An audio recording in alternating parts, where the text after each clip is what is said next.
Lotto winner claims 61 million jackpot in Jamaica. Hi again and welcome. This is Links 007 TV News Report, and we'll be right back with the details to come.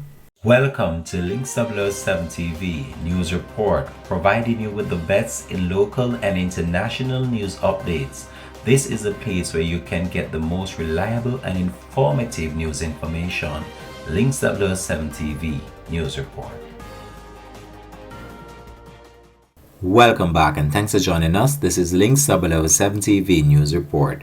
Supreme Ventures has turned another loyal customer into a multi-millionaire after handing over his winnings of 61 million to the latest Lotto winner, Codner. Anilete Codner says he has been playing Lotto since the start of the game in Jamaica over 20 years ago. Like many other winners before him, Codner used the same set lucky numbers played over years.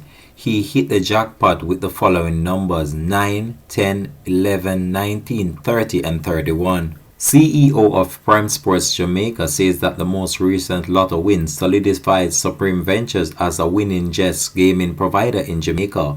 Supreme Ventures remain unmatched when it comes to giving customers the best gaming experience and certainly the most winning. Last year, our players won over 45 billion playing our games, he stated.